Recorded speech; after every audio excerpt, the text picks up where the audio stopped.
I stood in the back all by myself, and I saw people's hands start going up around the room.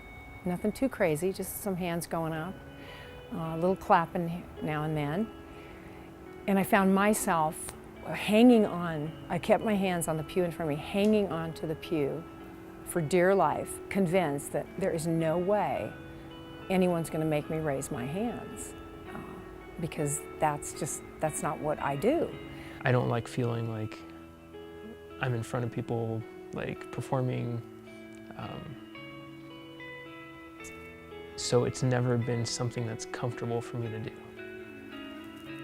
And I feel like it's a symbol of something that's happening in a person's heart, like an outward expression of that. And I remember going through this battle in my head at the time of like, man, like I want to raise my hands in worship. I feel like I should, and I just kept fighting it.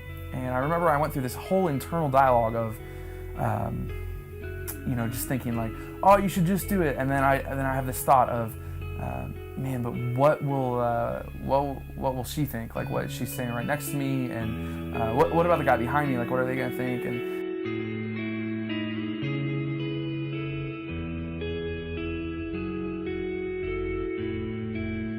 I'd been singing all these songs about how much I wanted to be close to Jesus.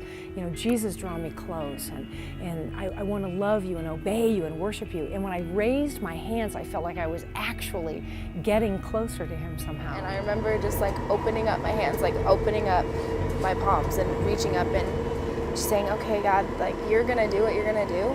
I'm willing to sacrifice my own embarrassment. I'm willing to sacrifice my own pride. I'm willing to sacrifice what other people think about me in order to worship you, because that is the response that your Spirit's leading me into. That God is so much bigger and so much greater.